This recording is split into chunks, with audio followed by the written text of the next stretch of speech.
Baik, lanjut ya. Jadi sebelumnya kita punya rumus bahwa kosinus theta itu sama dengan U kali V dibagi U dikali panjangnya ya. Nah sekarang misalnya ada vektor yang tetanya itu 0 derajat, artinya vektornya sama ya.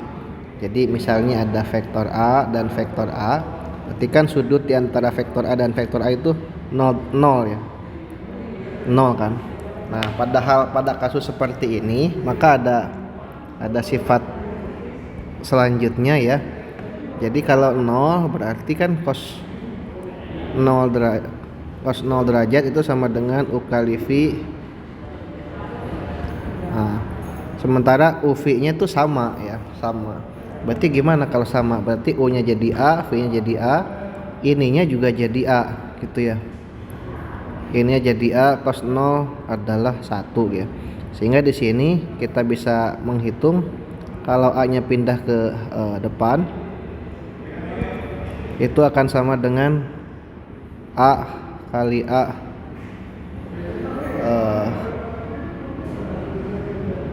A kali A gitu ya.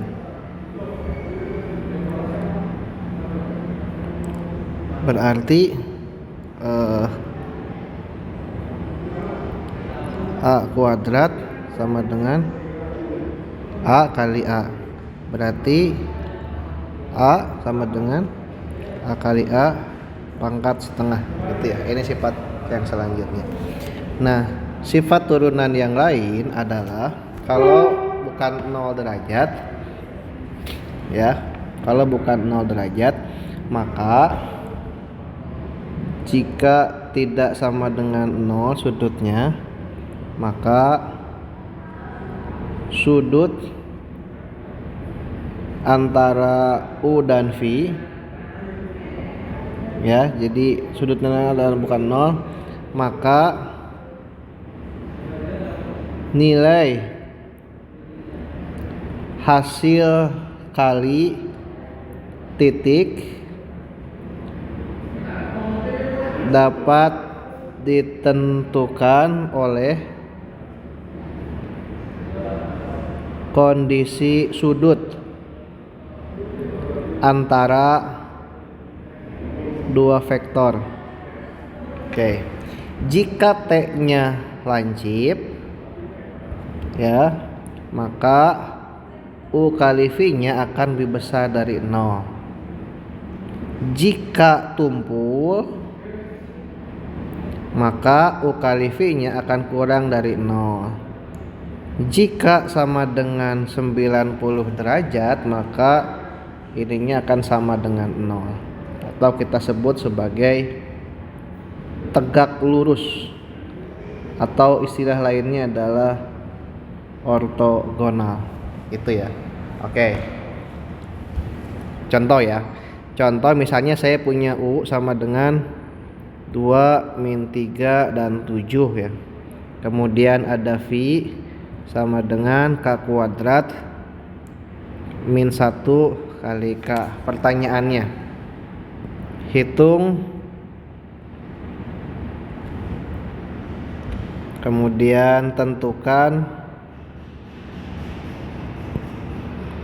K sehingga U dan V-nya adalah tegak lurus ya.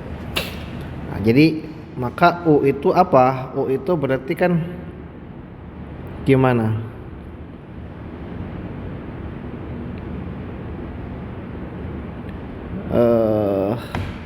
Tadi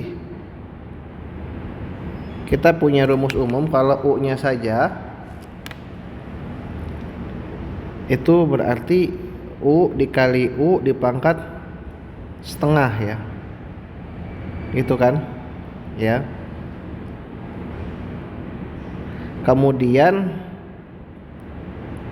tinggal dikalikan saja, berarti 2 kali 2 ditambah min 3 kali min 3 ditambah 7 kali 7 pangkat setengah ya. Atau kita jumlahin 4 ditambah 9 ditambah 49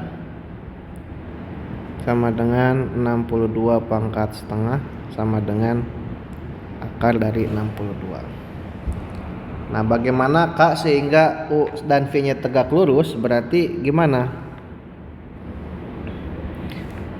Berarti tadi kalau tegak lurus berarti kan 90 derajat ya, berarti U kali V-nya harus 0. Berarti U kali V-nya harus sama dengan 0. U kali V apa tuh? U kali V itu perkalian antara U dan V. Berarti gimana? 2-nya dikalikan K kuadrat ditambah min 3 kali min 1